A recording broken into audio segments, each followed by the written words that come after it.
Okay, all right. So we will move on to public comment on matters not on the agenda, but under the purview of the IWMA. Barbara, do we have any? At this time, if a member of the public wishes to make a comment, you may press the raise hand button found at the bottom of your screen, or if you're on the phone, you may press *9.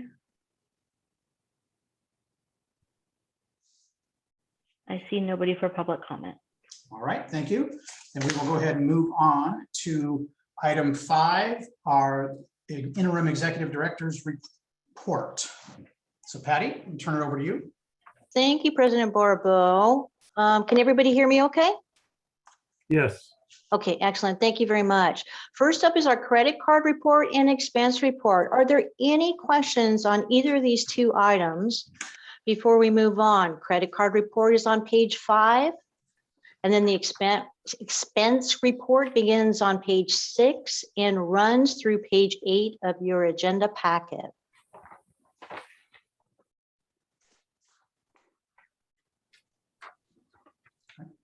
Okay, hearing no questions. And again, we're here after the meeting or anytime if you wanted to give me a call or email me on any of these issues or questions you have on these two reports, please do. Next up, we have a new clerk of the board. Very excited to announce that Sasha Del Giorgio is our new clerk of the board, and she comes to the IWMA with lots of experience from the SLO County Employee Association. She brings enthusiasm and positive energy to this agency, and I just want to welcome Sasha. Thank you.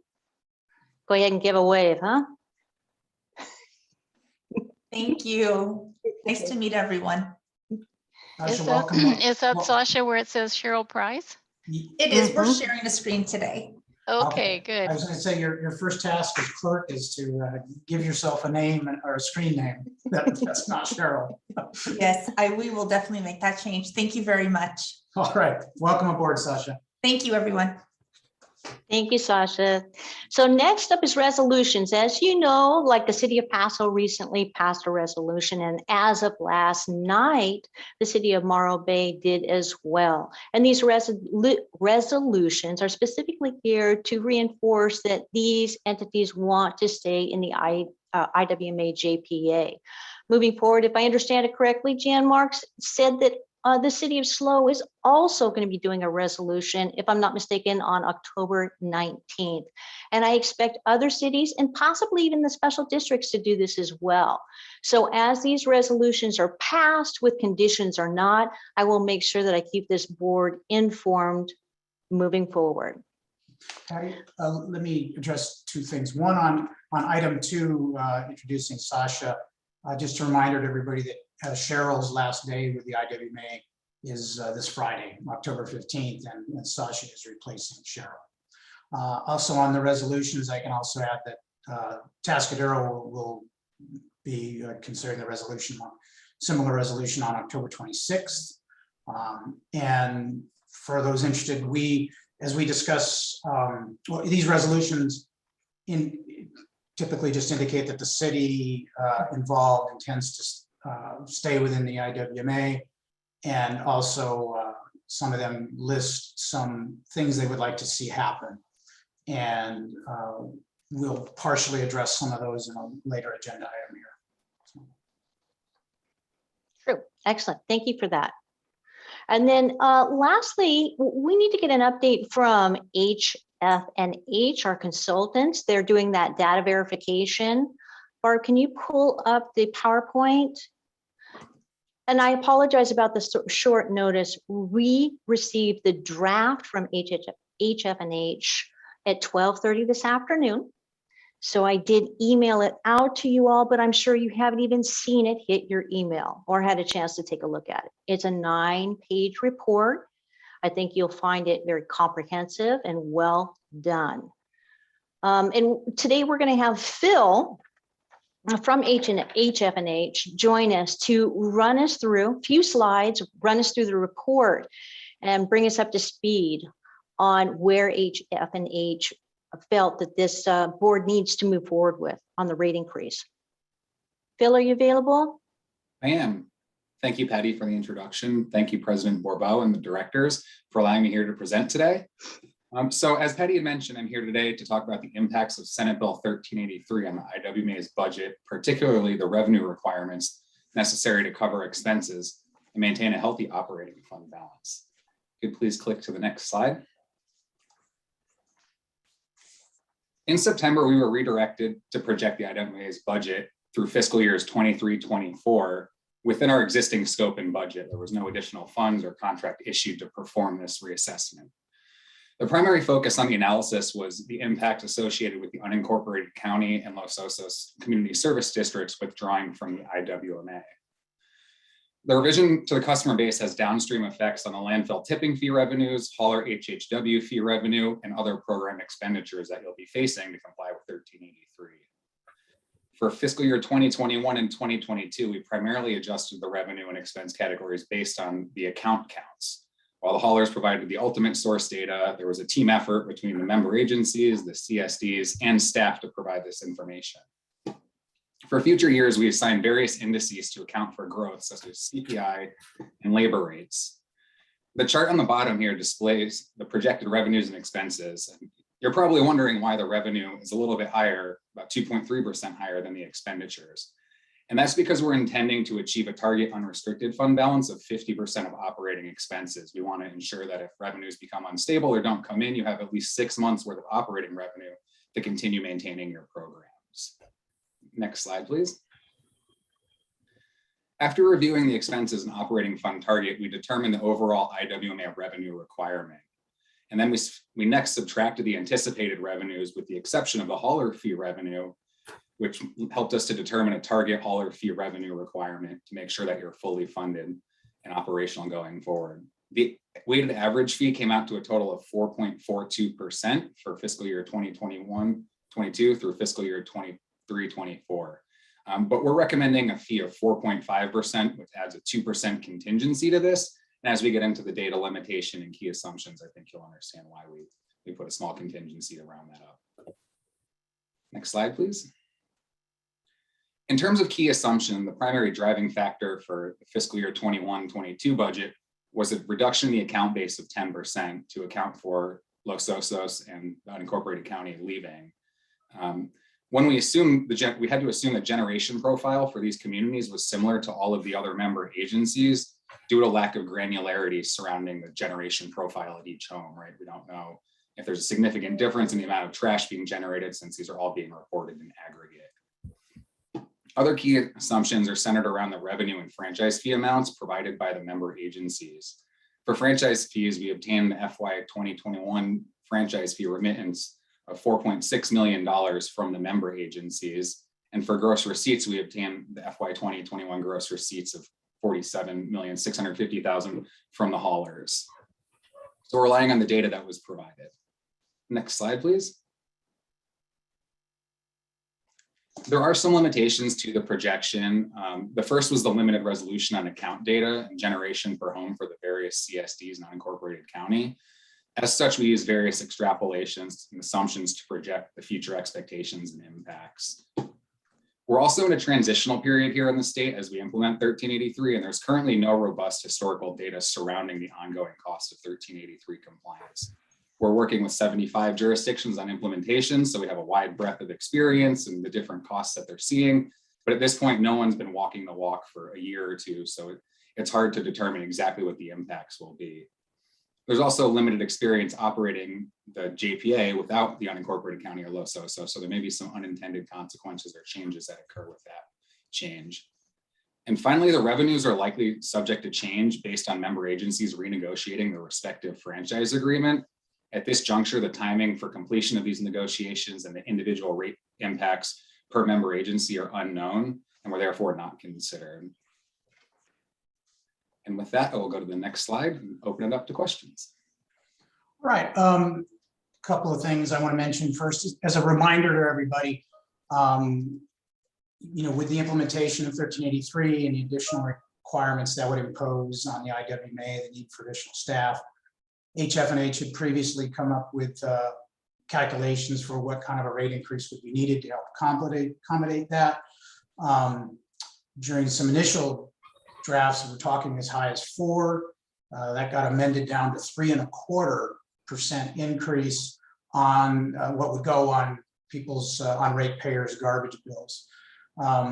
At our last meeting, we discussed this, and more than one of the cities, one had formally requested it in writing, more than one had requested it verbally, that we have HF&H go back and recalculate the rate increase needed in light of the county's departure and the potential impact that would have on both revenues and expenditures. So that was kind of the underlying purpose of this revisit by HF&H. Another factor to consider is that we also decided that we would not pursue the tonnage fee increase. So my first question, and I'll open it up to everybody else's questions in a moment. My first question to you, Paul or Phil, is to what portion of, so this rate increase frankly came in a little higher than I expected. You know, since we were at 3 1/4, I was expecting something in the neighborhood of 4. Just wild guessing.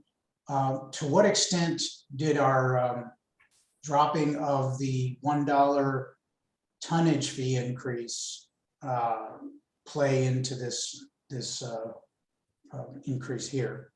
In other words, by abandoning that, it was going to impact revenue by a certain amount. How much did that translate into this 4.5%? Do you know? I'd have to dig back into the details, get the exact amount, but that was that was initially the primary funding mechanism, was the per ton charge. So reducing that by $1 left a bigger shortfall in the revenues versus the expenses. Got it. I think that's important to note to people. I do have a few other questions. I'll defer to other folks, right? Other members of the board right now for any questions you have for Phil. I don't see any hands. Somebody can go ahead and start speaking if you have a question. Okay, Jan. Charles? Oh, sorry. It looks Oh, like Jan put her hand I'm up. sorry, Debbie. Jan got her hand up right. as Yep, you started that's to talk, right. so Yep. we'll go with Jan Oh, wait. first. And then Okay. get to you. Okay. Jan? Yeah, the analysis is limited to the to 1383. And I'm curious if you took a more general, more holistic analysis into account. In other words, everything else that we do besides the new organic waste mandate in this analysis. I mean, are there other things out there that we don't know about? So that's my question. That's a great question. And we did actually look through your entire budget line by line, not just accounting for the SB 1383 expenses. We made some minor adjustments, but primarily 1383 was the driver for the increase. However, we did take a wider look at everything. Okay, thank you. Jan, I did want to point out, this revised report, I was just glancing at it in the 10 minutes or so I had it before the meeting started. They did make some assumptions and try to address some of the issues around the impact on expenditures and revenue of the county's departure. So, you know, the increased cost relative to 1383, but adjusted by the fact that the county departing, you know, would take with it so many residential and so many commercial customers, and you know, what impact that might have on expenditures, et cetera. In fact, I have a question on that in a minute, but I'm going to defer to Debbie as a question. Yeah, thank you, Charles. My question just had to do with a couple months ago when we passed the fee increases, the resolution with the fee increases, and then we were told that that would involve 218s. Each entity, each member agency would have to do a 218 to be able to increase the fees, or any of the fees, I guess. I'm just wondering if you could speak to that. Is that still in play? I've never felt like I understood fully once we kind of changed tracks on that 218 requirement. Is it required? Is it not required? Et cetera. I was just wondering if someone could address that question. Sure, I will try to address it, and Jeff Minery, our counsel, will shut me up if I'm getting it wrong. You know, we as the IWMA board passed 2 rate resolutions, one increasing the bill on the garbage bills, or the percentage on the garbage bills, and the other increasing the tonnage fee. The IWMA imposes those fees on the haulers, to collect, or to remit, I should say. So they're not, we, the IWMA, do not have a direct relationship with the ratepayers. So it's not a 218 issue for the IWMA. Jeff Minery, as our counsel, wrote a letter. So after we passed the rate resolutions, we referred those to the jurisdictions, sent them to the haulers.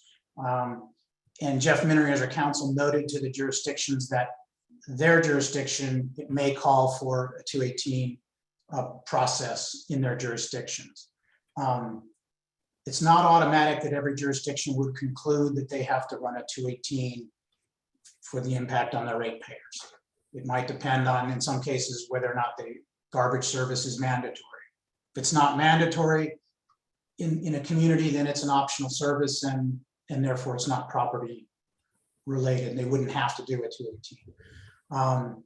But what he had to do was point out to them that it was up to each jurisdiction to determine if they had to run a 218 process.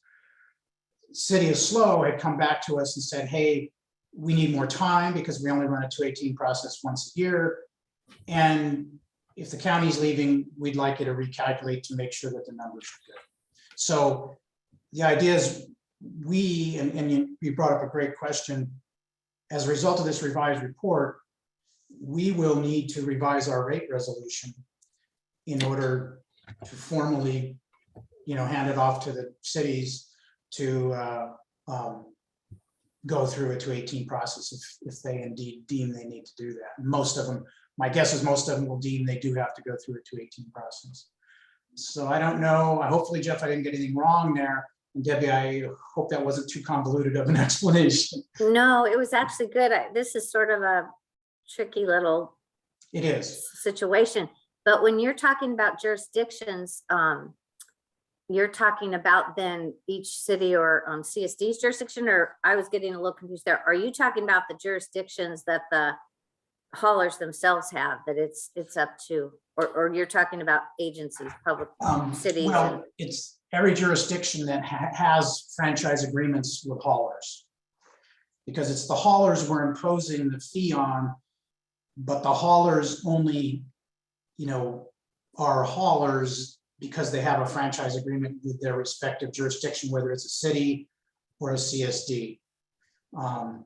So it sounds like what happens then is in this body, we figure out what the cost is going to be and how far the rates need to be increased to abide by the legislation, et cetera, and whatever else. But then it's sort of like baked into the negotiations, meaning that we'll use a Tascadero because I'm familiar, you're familiar, Charles. So if a Tascadero is negotiating with their hauler, then they're going to have to negotiate the rate increase with the hauler, and then the city will have to do the 218 to be able to impose the rate increase on its citizens. Is that sort of how it works? Right, because each city and CSD is negotiating with their hauler right now to address the increased cost of 1383. We impose this fee, which to the hauler is essentially a pass-through cost. Their contract says they're going to get, they're going to get that money back, but it has to be adopted in a rate structure. And then the city, or CSD would have to go out and say, okay, all you ratepayers, we're approving an increase in your rates. This is your opportunity to tell us to get lost. So. Thank you for that. President Barbeau, I just want to let you know you explained that perfectly. The IWMA has the ability to impose a fee on any company that has an agreement with a public agency. So that's a fee directly on the haulers, which when passed through to customers would require or potentially require a 218. Right. Thank you. And of course, with the county leaving, the haulers that are in county franchise areas would no longer collect and remit that fee to the IWMA. They would not automatically start collecting the same amount and sending it to the county. The county will need to, adopt a rate that the haulers would then collect and remit to the county. Okay, All right, does anybody else, because I have a couple more questions for HFNH, probably because I have 10 more minutes than the rest of you to look at the report, but does anybody else have any? Oh, Keith, I see you have your hand raised. Thank you, Charles. I just needed a clarification, please. As far as steps moving forward, I thought you called this, or it was called the draft report. Is there more things that have to happen to determine that final percentage? And what are the next steps to communicate with the cities so they know exactly what funding we're looking for when we need to move forward with our individual agencies for the 218s? Great question. I'm going to take a partial stab at that and then turn it over to Phil and or Patty or Jeff. We had told the city of SLO we would get, in particular, because they particularly asked for it by a certain date, we would get this revised data to them as soon as possible. I don't know about finalizing this in terms of turning it from draft to final. I would like everybody to take a stab at reading it, and if they have questions or concerns about it, get those to Patty to get to HFNH as soon as possible, perhaps I would even say by Friday. And then I would ask Phil, how quickly would you guys be able to finalize that? And then steps-wise, this is probably more of a Patty and Jeff question. At some point, we have to take this revised data, amend our rate resolution, and then tell the cities what's going on, but at some point then we have to refer that to them, that data and the rate resolution to them. Before I proceed to asking Phil and Patty to address that, I see Dawn has her hand raised. Thank you so much. I'm just curious about the additional piece on other programmatic. It's on, hang on a second, what page am I on? Trying to move my screen here. On the other programmatic in regards to expenses in the education aspect, that it's broken down to schools and then business and public outreach. One of the things that I, continue to kind of question is the expenditures as it is right now at 368,000 for education, and the additional 19% added and then 10% for schools. I thought that there was going to be a movement to open that up for bid, and perhaps there was a savings there, and this is just based on existing expenditure as opposed to looking at future opportunity to educate and do outreach for all IWMA items, not just 1383. Can anybody answer that, or? Well, I'm going to defer to Phil to really answer that, but I would comment on one point you raised, and that is regarding going out to bid. We did at our last meeting agree that we would put the educational contract out for RFP, I might add, for the first time in 20 years. So and that does add in a little bit of a mystery, if you will, in terms of trying to accurately, on the part of HFNH, they can only make certain assumptions. Right. They don't know if that going out to bid will potentially save us a lot of money. They can't know that. But it was good to bring that piece up, and a good reminder to everybody that for the first time in 20 years, we are putting that contract out. And Patty might be able to address where we're at in that process. Yeah, we're definitely going to be doing that. Yeah. Okay. And I'm sorry. So Phil, can you answer Dawn's question regarding the reference to changes in the educational expenditures? Yes, we did account for a reduction actually in the education expenditures for the withdrawal of Los Osos and the unincorporated county. And I believe there was about $88,000 reduction in the education fund was what we estimated. Then added 10 and 19 onto that then? On which part of the report are you referring to? I believe we reduced by 10 and 19%. Oh, I see, it's reduction, okay. Yeah, it was a reduction because we have businesses leaving and then accounts that would be receiving mailers and education flyers. So since they're leaving, we reduced the budget by that. Yeah. Right. And I was thinking that it was part of forecast for what it would take to do the 1383. But I get that this is taking people out. Okay, thank you. Yeah. And we did include the forecast for 1383 as well, which netted to a reduction of approximately $88,000. So that accounted for people leaving and your additional labor and work. Yeah. So does that say you'd have to do certain new things, but you'd be doing it, not you, we'd be doing it for fewer students and businesses, et cetera. We'd be educating a smaller audience, but doing some additional things as required by 1383? Exactly. Okay, thanks for that clarification. Okay, all right. Does anybody else have any further questions? Okay, and just before we leave this topic, well, I have a couple questions actually. I was, like I said, I had a few moments to review it.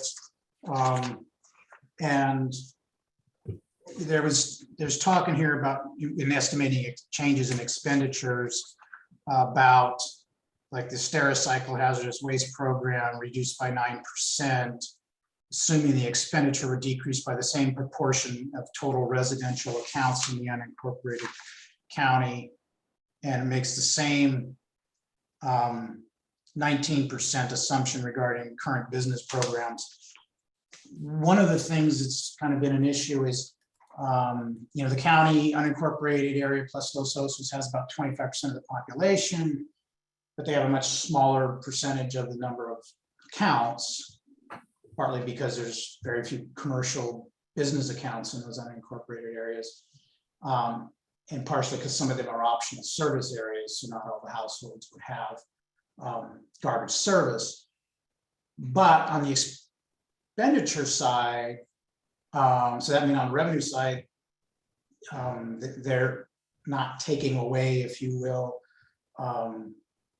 a 25% of the revenue, and you identified that. No. But on the expenditure side, one of the issues is it's hard to, like running an HHW site or other programs, if 10% of the customers leave, the cost doesn't necessarily go down by 10%, or the numbers you're referring to here. So I'm wondering how you guys, was it just an assumption because there's no way to really guess at that?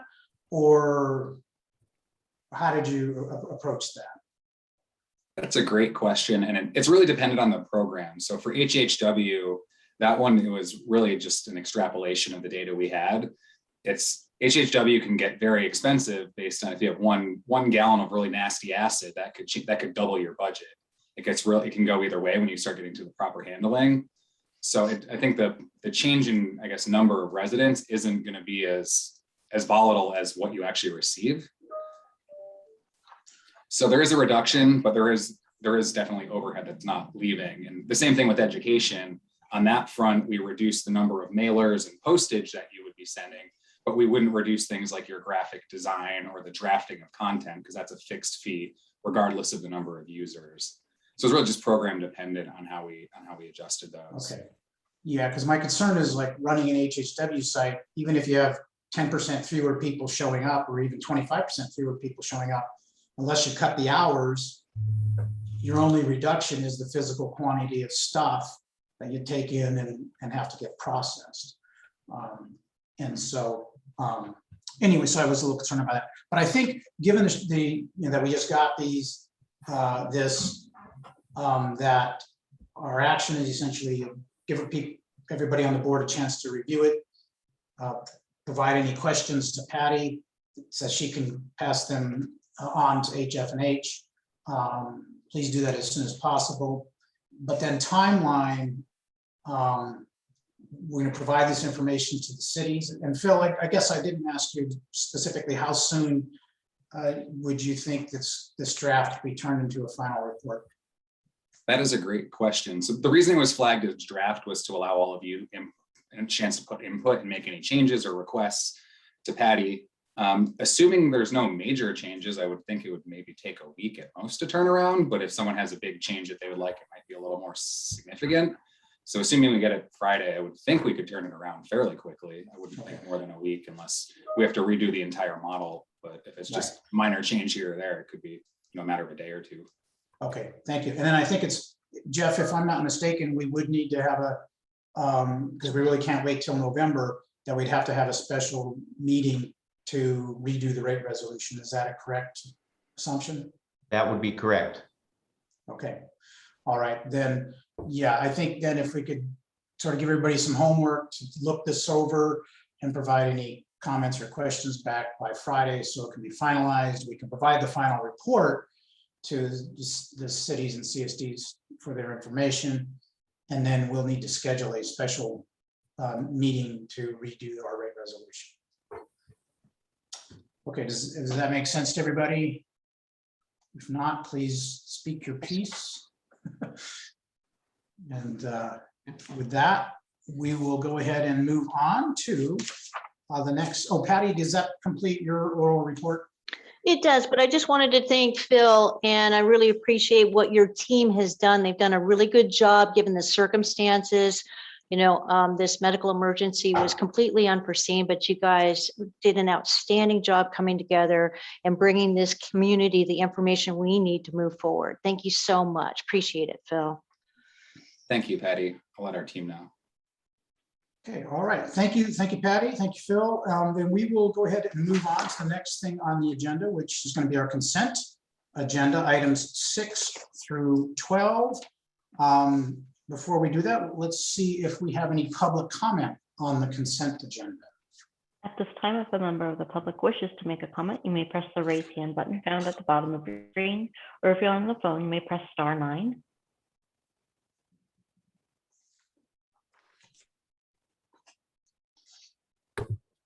I have nobody for public comment on consent. All right, thank you. And do we have any board member questions or comments, or would like to pull a consent agenda item for further discussion?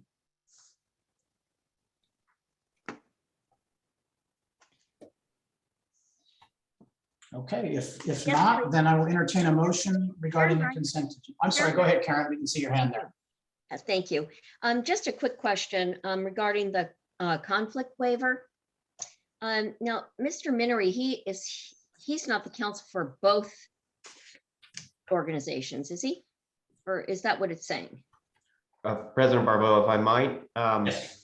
Director Bright, I am counsel for Heritage Ranch and for Integrated Waste Management Authority. So Okay.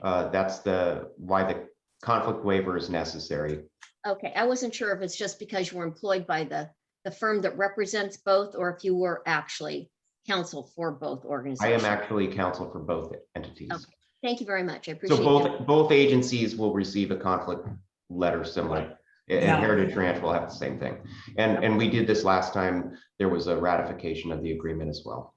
Okay, I got that. I just wanted to clarify if that's how that worked. Thank you very kindly. Of course. And Jeff, in theory, if the IWMA and the Heritage Ranch folks ever found themselves in conflict presumably over the HHW site, which is where we have a relationship with them, what would you do in that instance? Would you recuse yourself from one party or the other? What would you do? I would recuse myself from both agencies because I've had a hand in these agreements. So Okay. my intent with this kind of stuff is just to be as open and transparent as possible. Right. Got it. Thank And if you. there was any issue of concern where I saw conflict, I would draw it to your attention. Okay. All right. Thank you. And Cheryl, I note that John Hammond has joined and it looks like has his hand raised. John, I'm not sure if you just joined or when, but Cheryl will need to adjust the rules. Yeah, sorry, Charles. I was about 15, 20 minutes late there, but I was just going to make a motion for approval whenever you're ready. Okay, please do then. We'll consider that a motion. Do we have a Well, yeah. second? Consider items 6 through 12. Move to approve. Is Keith, I'll I'll second. Okay. Okay, I think I heard Keith first, so we'll go with Keith as the second. John Hammond as the first. Can you please call the roll? Mr. Hammond, Aye.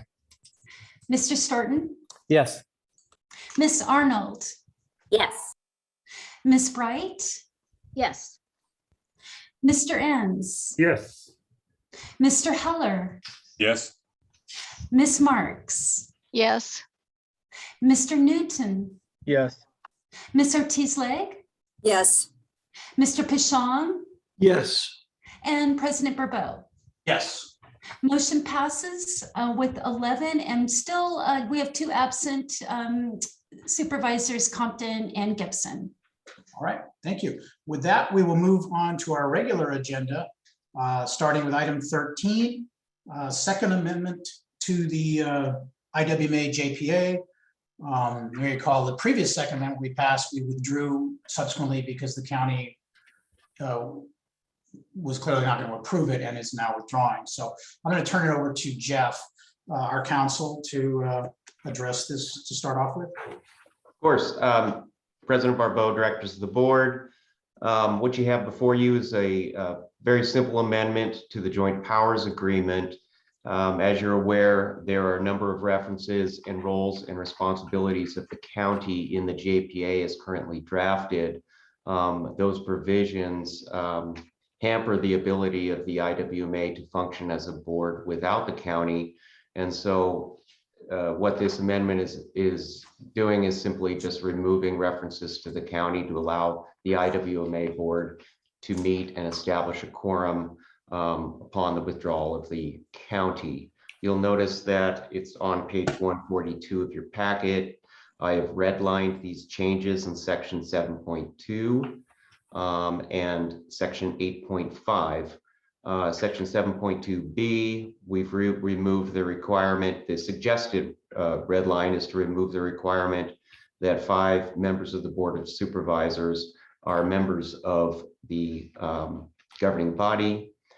Section 8, there is a suggested deletion to remove the requirement that 1 county representative be included to establish a quorum. In addition to those changes to those 2 provisions, what is not in your board package, but I would like to bring up at this time as well, is section 5.3 of the agreement, of the JPA, designates the San Luis Obispo County as the member required to be designated by section 6509 of the government code. What this is 6508 of the government code says that the joint powers agreement has all the powers in common with all the member agencies. However, as far as procedural restrictions on the exercise, the manner and the method of exercising those powers is restricted by 1 agency to avoid confusion, so that if there's procedural differences between the agencies, you just look to 1. Here it's the county. I have been in contact with the city attorneys for City of San Luis Obispo, and at least as a placeholder for now, City of San Luis Obispo has agreed to put their to be the designated party going forward. Of course, that could be changed in the future. So my other recommended change would be on section 5.3 that the authority designates the City of San Luis Obispo as the member required to be designated pursuant to the government code. Other than that, I hope the staff report's clear. I'm here for any questions. Yes, Jeff, we exchanged messages this morning about my asking whether or not we should at this time eliminate the 8-vote supermajority because, and this is not in response, by the way, from my perspective, to some of the cities specifically asking for that to be removed. We can discuss all of the things the cities are asking for another time. My concern is just that in this short term, obviously, if we have a provision that calls for 8 votes, we would have 8 remaining members, and that means it would require unanimity on any action until we make further amendment to the JPA. So my suggestion is that we consider simply deleting that provision for now. And the premise here is that, these actions, the base actions that Jeff described, are required for us to basically to continue without the county present as a participating agency. So the idea is that we would, if the board concurs in approving these amendments, we would send them out to the cities and the CS, well, we'll talk about CSDs in a minute. We'd send it out to the remaining members for ratification, essentially just that we can proceed. Then, based on the requests of several, we need to address how we'll go about, a committee or otherwise reviewing the rest of the JPA for potential changes. So these are just like kind of must do things right now in order to continue to function in the absence of the county. And President Barbeau, if just to make the record clear, what you're suggesting is on section 8.5 of the JPA, deleting the sentence that says, however, 8 affirmative votes shall be required for taking any action in the event any member demands such a vote. Deletion of that one sentence would simply require all actions by the board to be by a simple majority vote. Okay, does, having brought up, so there's the two that Jeff had in the staff report. There's the additional one regarding the city of SLO as the identified agent or whatever. And then there's the deleting the requirement for 8 positive votes. Let's go to questions. I'm not sure who popped up first. At the top of the screen is Robert Evans. Thank you, Charles. I just had a question that's going to leave us with an 8-member board, which can lead to the possibility of a tie. And Jeff, maybe you can tell us what happens during a tie. What happens during a tie is you do not have a majority vote and any motion would fail. Okay, thank you. Thank you. Good question. Jeff. Jeff, can you hear me? All right. Which Jeff? Jeff Heller. Okay, thank you, sir. Yeah, the Sorry, question I have forgot is, we have a what? lawyer That's all here. right. That's okay. It's not a problem. It seems to me we should delete that one sentence about the 8 vote. It doesn't make sense to me at this point. Is there any reason we can't do that? No, that's what's being suggested, is that we include that in the immediate changes that we want to make in this amendment and send out. Okay, I support that. Okay, Jan. That's all. And then, oh, thank you, Jeff. Jan and then John Hannon. Yeah, I also would support the deletion of that sentence for the reasons stated. I did want people to know that I've had discussions with our city manager and city attorney's office, and I've read the government code section that we were discussing. And the city of San Luis Obispo would be okay about serving in that capacity at present as a placeholder. I think it makes sense because we are the county seat and kind of centrally located. But there's no objection that anyone I've talked to and the city has come up with. It would, of course, have to go to our city council to be approved. But as a placeholder, it's fine with the city of San Luis Obispo. So, thank you, Jan. And Jeff Minery, just from a procedural standpoint, does that mean that we included in this amendment that we send out to the cities, but that sometime prior to the final ratification of the amendment, the city of SLO would need to pass a resolution or something saying they're willing to do it? Or perhaps the night they consider the JPA amendment, they could just acknowledge that they're willing to do that. And I would assume that based on past practice, they really won't have to do anything unless some sort of conflict of process arose. Right, and really what this is just a reference point for interpretation of how power is exercised. It doesn't place any burden on any city named in this capacity. So I would say put it in there, and my assumption is that all the agencies will adopt the amendment as proposed, and then to the extent the city of San Luis Obispo or another city wants to be named in its place, we could deal with that as part of the future JPA amendment process. One other note, since I've got the floor here real quick, is that for the benefit of the county members, I will point out that the effective date of this amendment, should it be passed here today and approved, it shall become effective on the execution by all the member agencies and the formal exit of the county. So in no way would this amendment disrupt the county supervisors'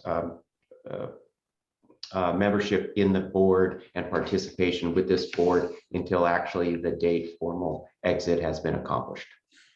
Okay, thank you, Jeff, because essentially most cities we would hope would put this on their first November meeting, and it would hopefully be ratified by all of them prior to November 15th.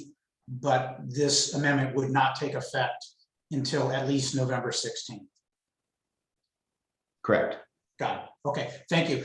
John Hammond, followed by Keith Thornton.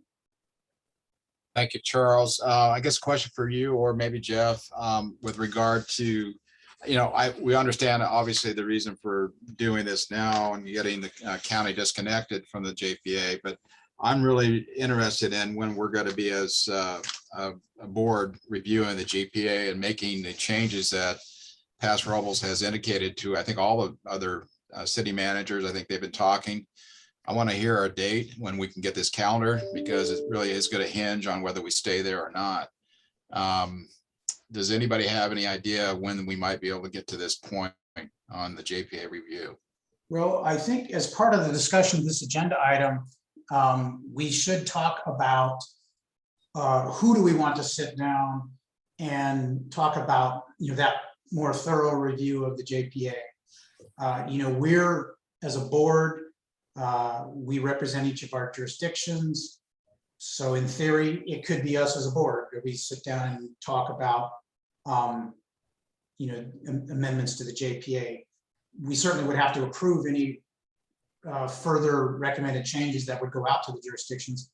My own thought is, it's kind of hard for us to put together a public meeting like that. It might be more effective to have a committee that would include some of us board members and make sure we get a good cross-section of viewpoint, but also include in that perhaps the city manager or two if they're interested, which I think they are. Perhaps include even a hauler or two, because they're interested parties, to a committee to make recommendations regarding changes in the JPA that would then come before the full board for adoption and referral to all of the remaining members.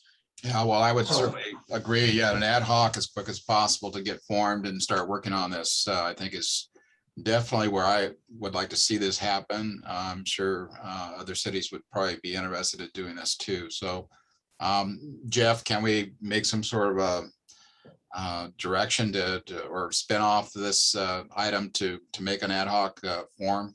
Absolutely. I think if the president would like to guide the direction of how the ad hoc committee looks, at least to start, that might be a help. Right. I threw an idea out there. I think what I'd like to do is see what other questions people have regarding these changes. And then we'll take a kind of a separate action related to this agenda item on, what's the best way forward for reviewing the JPA.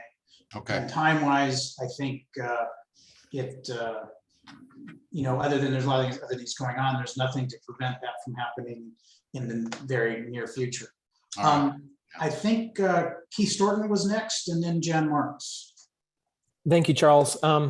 Basically, my question was about timing and just ensuring that the cities act by November 15th for both this item and the upcoming item, assuming both will be approved. But I'm in agreement with the recommendations that have been added. Thank you. Thank you. Jan?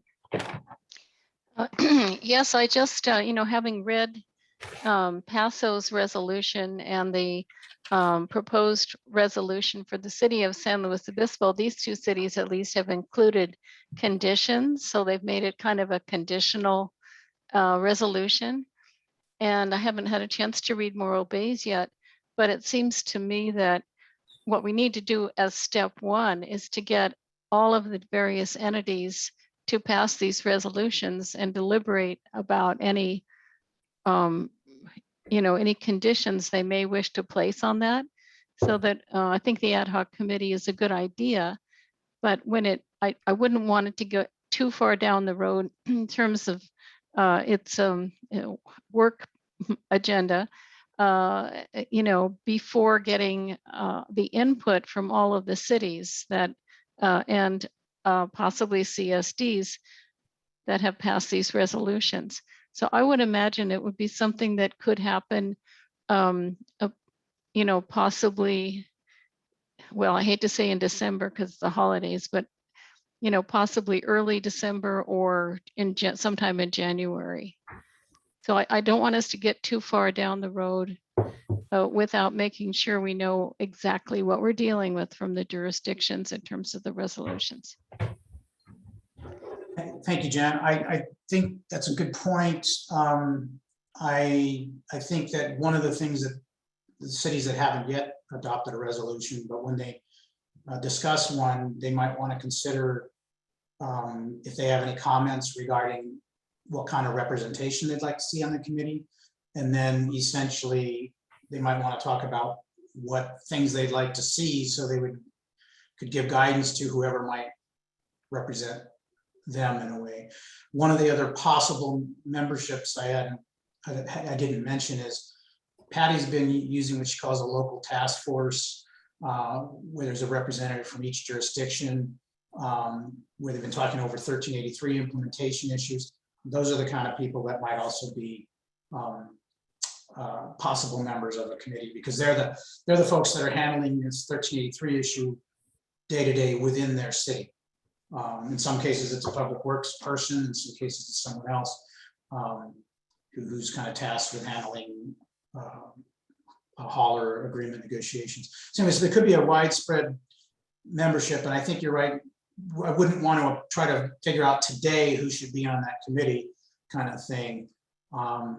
But if we get everybody to approve the amendment by, by our next meeting, we could begin to talk about that. And I certainly think we could do it by December.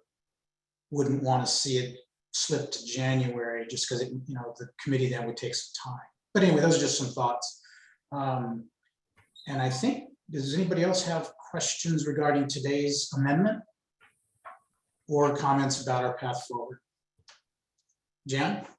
Yeah, just quickly, in this interim kind of period, in terms of the Brown Act, how many members of this board could serve on such a committee without violating the Brown Act? Jeff, in other words, do we think about ourselves as an eight-person body or 13-person body, or just because it's kind of fluid, like with everything's changing. So sure. Well, I think what would you recommend? Well, for purposes of future changes to the JPA, absent the county, I think we think of ourselves as an 8-member board. So the question to Jeff Minery would be, if you form a committee that includes some board members, would 3 be the maximum, or would 4 be the maximum, since 4 is not a majority? Well, I would suggest a committee that will remain intact and undisrupted by the board shrinking from 13 to 8. Right. So because I think the work will still need to be done after November 15th. Right. And I would like to make one quick point, if I might, is that this is an amendment to the JPA that has been signed by the county as well as all the cities. And so this amendment will not just need to be approved by the cities, but also by the county at the Board of Supervisors level. I find that a little bit confusing, though, because the existing JPA says that a member can withdraw, at which time they're no longer a member. And it doesn't say that the JPA has to be amended, probably because it anticipated a smaller member might withdraw. It doesn't go into effect until the day after the county leaves. Why would the county need to ratify the amendment to the JPA? They've taken a public and official action in their resolution to withdraw from the JPA.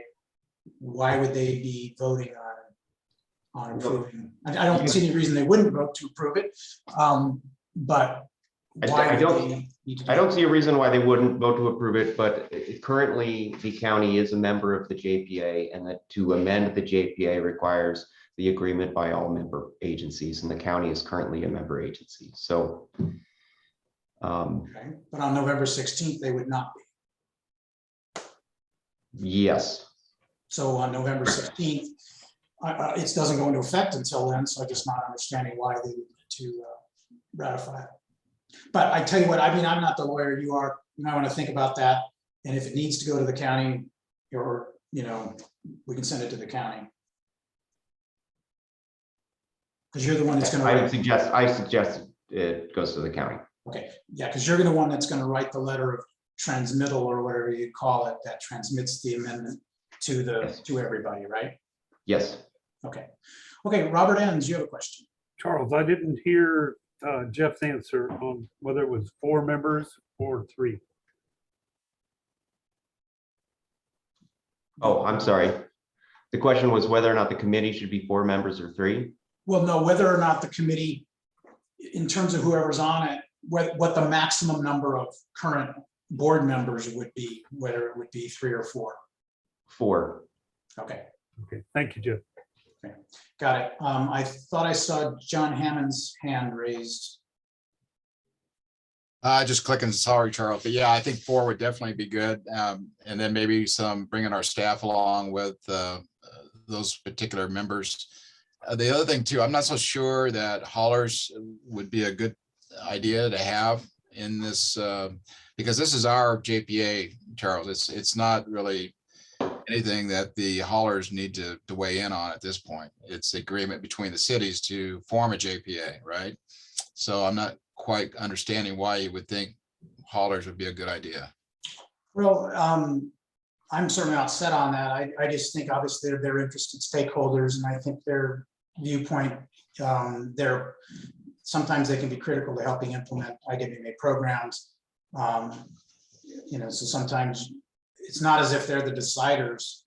I'm just talking about in terms of input, but they can certainly come to the meetings and make comment if they're not part of the committee. And I think we'll have time in November to try to flesh out where we want to go with the details of committee membership. Okay, thank you. Jan? When it's appropriate, I would like to call the question and and make the motion Okay, good point. for the I don't know if we've heard public comment on Public this comment? yet, but Right. just tell me when the moment is right. I'm ready to move on it. Thank you. All right, thank you, Jan. Yeah, let's, I don't see any other hands raised. Let's go to public comment on this item. This is item 13, amendment to the joint powers agreement. At this time, if a member of the public wishes to make a comment on item number 13, you may press the raise hand button found at the bottom of your screen, or if you're on the phone, you may press *9.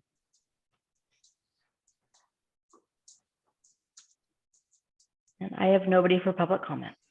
All right, thank you. That will bring it back to the board, and I will open it up for a motion.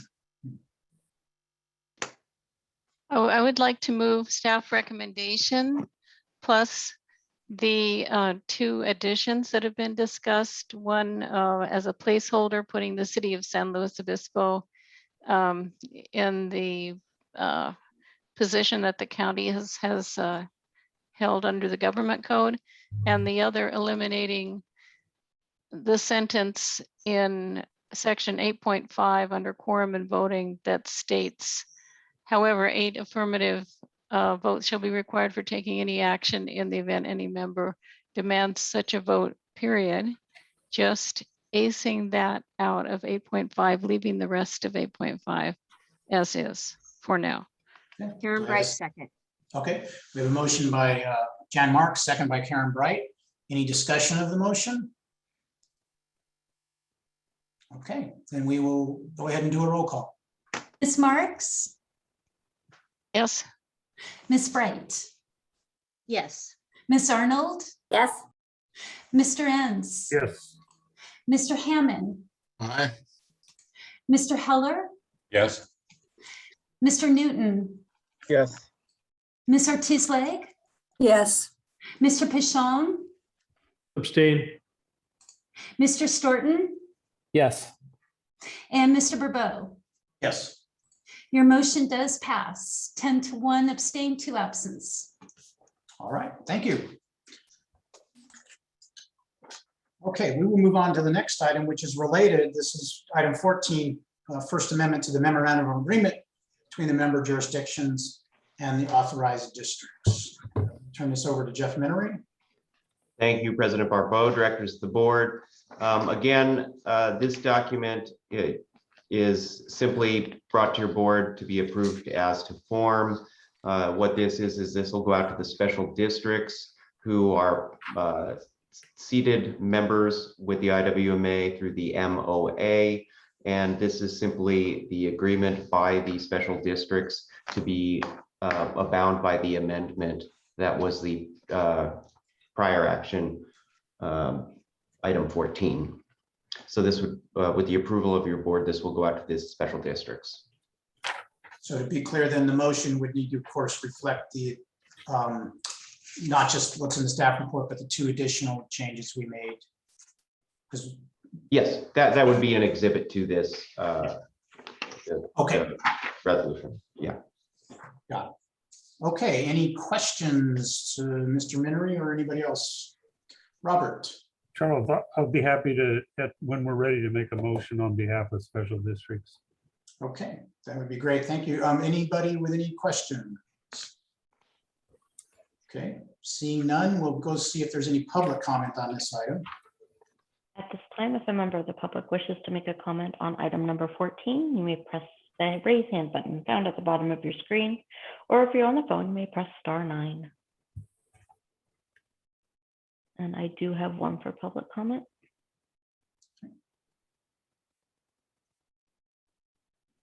Okay, Janine, you should be able to unmute yourself. Good afternoon, board and president of the board. Thank you for taking my call. I just want to make sure, or want to ask the question, have all of the special districts been involved, and do they know about this amendment and agreement that's being considered and their name is on it? Thank you. Patty and Jeff, we don't really normally directly respond to specific questions from public comment, but can you clarify for the board what communication has been made to the CSDs, although of course they'll obviously get this in the mail for their approval?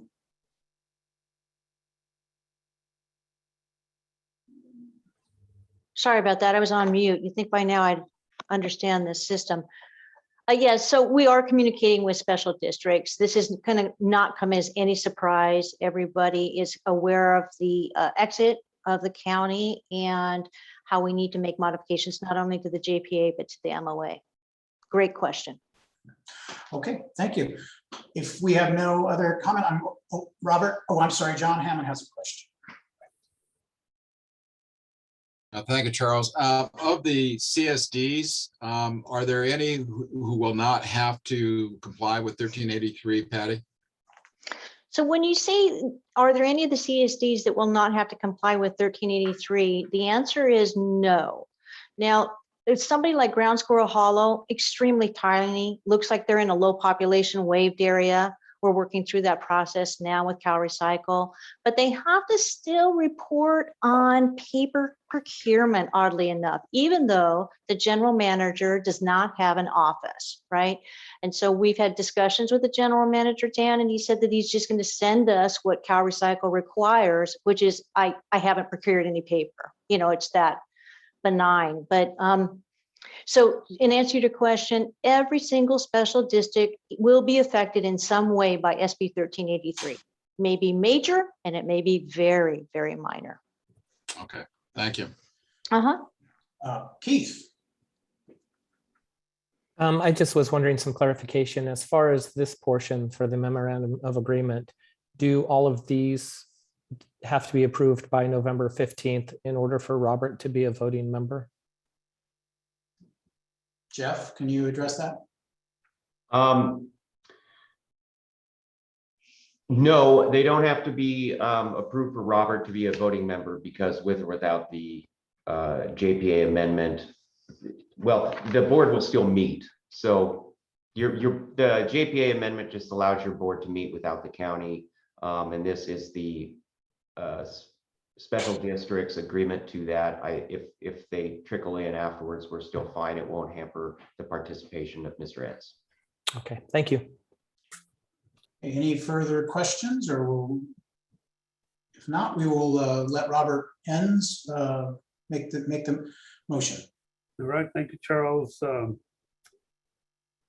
I move that the board approve the First Amendment to the memorandum of agreement of the IWMA Board of Directors without the county as member jurisdiction.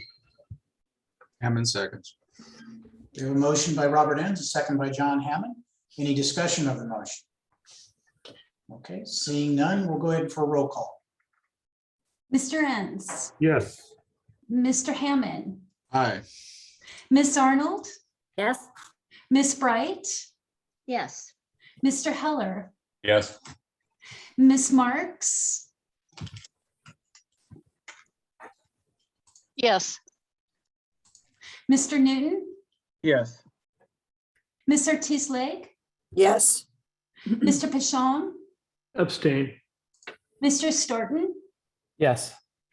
and Mr. Burbo. Yes. Your motion passes 10 to 1 abstain, 2 absence.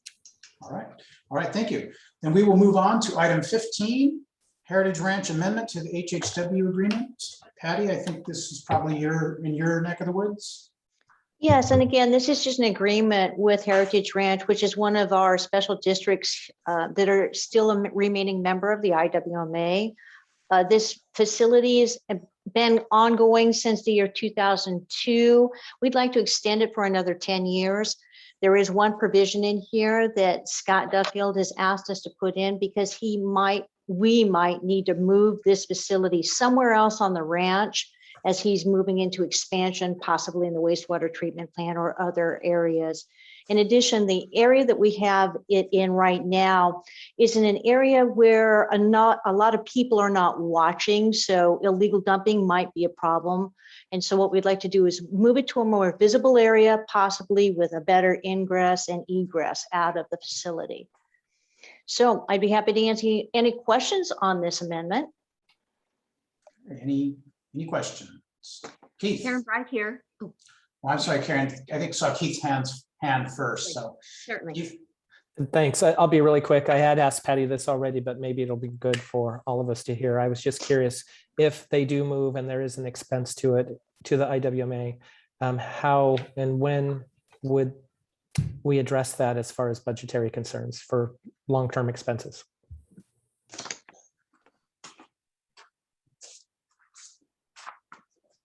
I can't Patty, hear you're you, muted. Patty.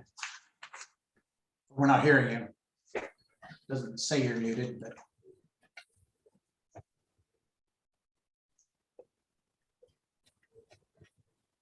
Yeah, it Can doesn't you say hear me you're- now? Yes, now we can. Sorry about that. Okay, that's an excellent question, Mr. Storton. It depends on when Scott decides. I mean, if it's closer to the fiscal year, we could budget into the next fiscal year.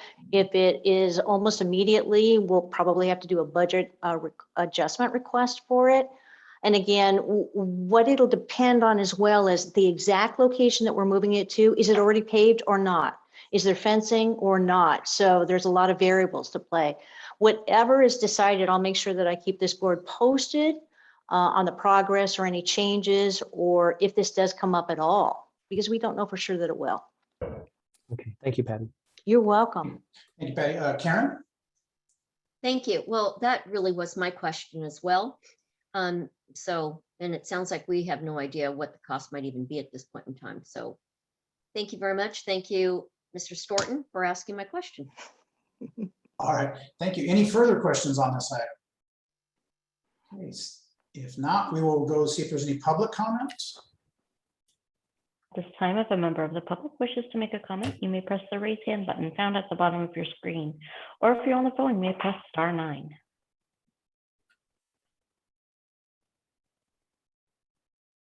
I have nobody for public comment.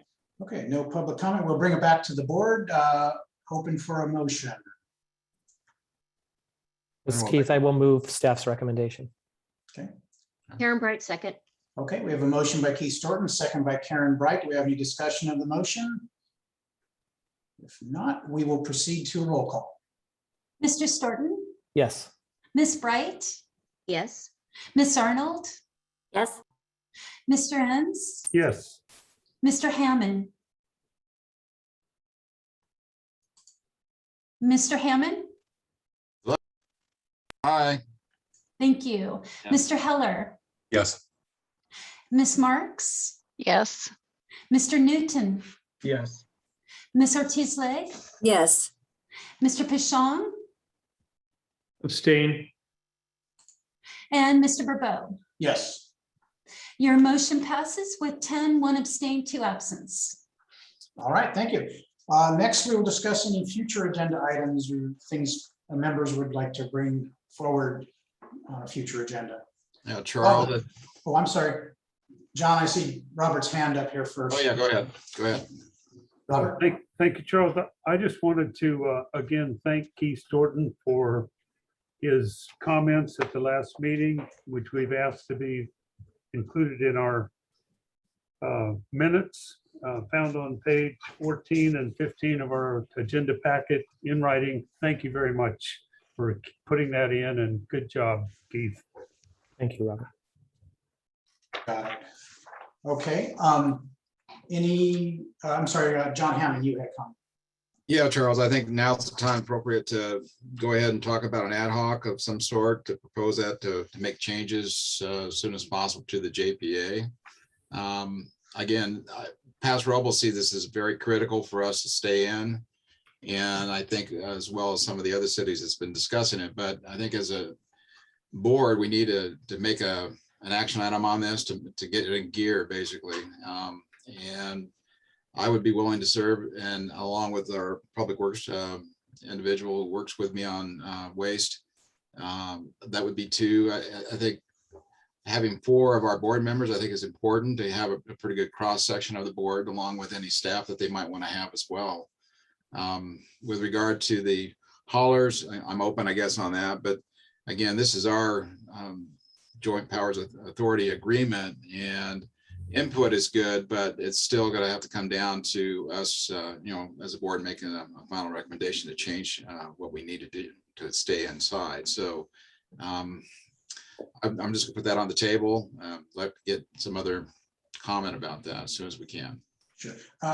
And since we're talking about it as a future agenda item, I take your suggestion that we put on, a future agenda, a formal discussion of appointing an ad hoc committee to review JPA changes.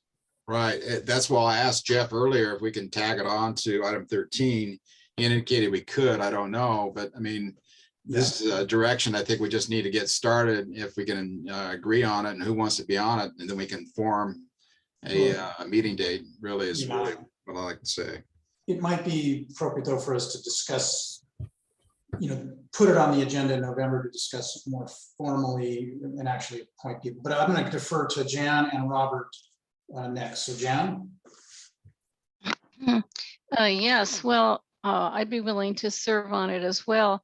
I do think it's important that whoever is serving on this committee as a representative from their entity, their city or their CSD, really represent the point of view of their council and of their city, not necessarily their own personal point of view.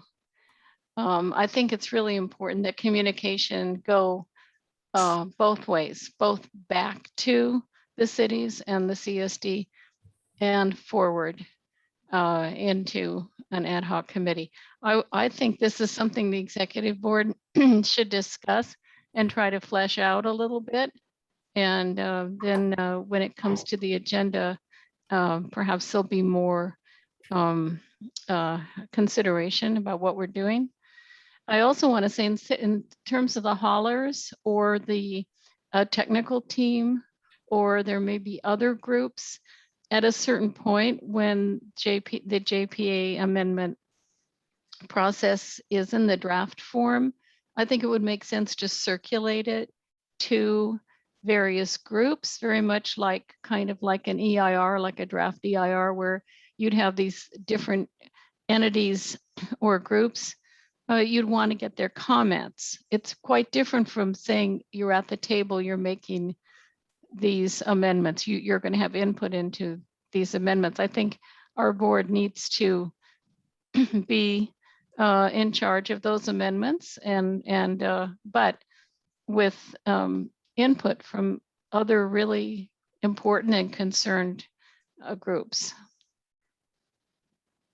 Okay, thank you, Jan. Robert, did you have your hand up again? Yes. Okay, Robert, and then Thank you. Karen Bright. First of all, I want to say I agree with John Hammonds that our JPA is probably does not involve the haulers at this point. And second, I agree very much with Jan Marks on how we can communicate back and forth with our staffs and the members that we represent. In the case of the special districts, I think there are 10 different districts, and I'd be willing to serve if Patty could work with me on a method to exchange information from each of the special districts. Yes, I can. Thank you, Patty. Okay, Karen? Thank you. I'd just like to agree with Ms. Marks' comments. I think that the executive board really should be the driver of this, rather than everybody jumping on the wagon saying, I'll be there, I'll be there. So I would like to see that happen, and then maybe even have the executive board invite other directors to join the ad hoc committee. I think that might be more appropriate. That's my opinion. Thank you very much. Okay, any other comments? Okay, so not seeing other comments, I'll comment on this. I think what I'd like to see here, would recommend we consider, is that we put on our November agenda a discussion of the appointment of an ad hoc committee to review the JPA for possible amendments. And that at the executive committee meeting, we discuss and maybe put forth a couple of suggestions for possible membership on such a committee. But then we have a thorough and robust discussion about that at the November meeting, and that we can kind of also come up with a time frame on at that point of what we would expect, when we would expect the committee to meet, when we would expect it to come forth with recommended changes for approval by the board, for transmission to the member jurisdictions. But in the meantime, as you think about this, and Jeff, I don't think this counts as a serial meeting, but if people have thoughts or ideas about it, that they could transmit those to Patty, and she could synthesize those for consideration at the executive council meeting, so that everybody knows that their ideas are getting weighed in as soon as possible. Because one of the things I find is, and the reason I suggested even having a haulers as a member, I'll respect if other people don't think that's a good idea, but is I believe in, if you have a significant stakeholders, get their input. Doesn't mean they're the deciders. But if we could get board members to provide ideas to Patty, that might be helpful. Keith? Thank you. I just wanted to say thank you. I think that's an excellent idea. I think allowing that time to pass will allow, through the agenda process, for those stakeholders to get involved, as well as public participation, which is an important aspect to all of this anyway. So I would go with what you just stated, Charles. Okay. John? Yeah, I'll just say I don't want to kick the can down the road very far. I mean, I can see this happening a year from now. We're still debating JPA language, and time, as far as I'm concerned, Pass Robles needs to make a move. Time is of the essence with 1383. And I was trying to get something in gear here. If not, we may have to do what we have to do. So, yeah. Well, John, I mean, I'm just sketching here, but I think if we at our November meeting appoint a committee, then they could meet before the end of the year, propose changes certainly by January, and this could be voted on and referred out to the cities. So I don't think this is, one of the resolutions, I think, from BASO, and also in the slow one and draft one, and then others adopted, talked about 6 months. I don't think it would need to take 6 months, but it would need to take at least 3 months, I would see. again, agreed. Time is of the essence in our opinion. Yeah, understand. Jan? Yeah, I would just like to say that to reiterate what I was stating earlier, let's just say we had a situation where a city had a resolution supporting the IWMA in front of it, and 4 members voted in favor of the resolution and another member voted against that resolution. And then the person who voted against the resolution wanted to reform the JPA. That's my concern. And I'm specifically, with all due respect, addressing Mr. Hammond.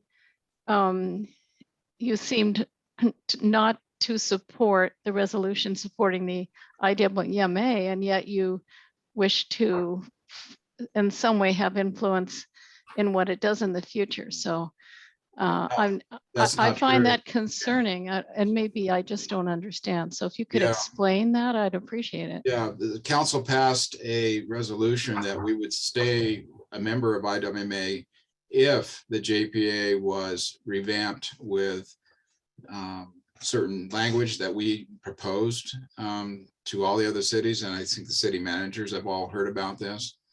And so if that language does not get incorporated into the JPA, then it's our decision that we're going to be talking about leaving. Time is of the essence because we have 1383 on the books here coming on January 1. We've already had several meetings on this, Jan. So if, again, the board members do not want to take this up and change the language, I need to know that. And but if they are, it sounds like the majority wants to do this, then again, I'm willing to give some time and then let's work it out. But not to kick the can down the road again for months and months. That's my point. No, I understand that. I don't want to delay either, but I think we also need to proceed in an orderly fashion so that we don't end up in a situation where we're making mistakes in this very important transition period. So yes, with all, we need to continue to go forward. I think, and I appreciate your willingness to represent the position of your city, even though it may not have been your personal position. Right, and of course, it's always, I guess, for us incumbent on all of us as representatives of our individual jurisdictions, just try to stay in tune with any differences there might be between ourselves and the rest of our body, and also to occasionally perhaps ask for input from our councils. And I think in this situation where we're looking at making changes, it is important to ask our councils what are you interested in, so that that can be brought forward to the committee. But I think time frame wise, if we look at our November meeting, we put this on the agenda to appoint an ad hoc committee. We give them time to meet. We look at January as the time to put those changes into a form of a JPA amendment and then send it out for ratification to cities. That would be a reasonable schedule. And of course, that can change, but I think in terms of putting a straw man out there in everybody's mind, that's a reasonable outlook.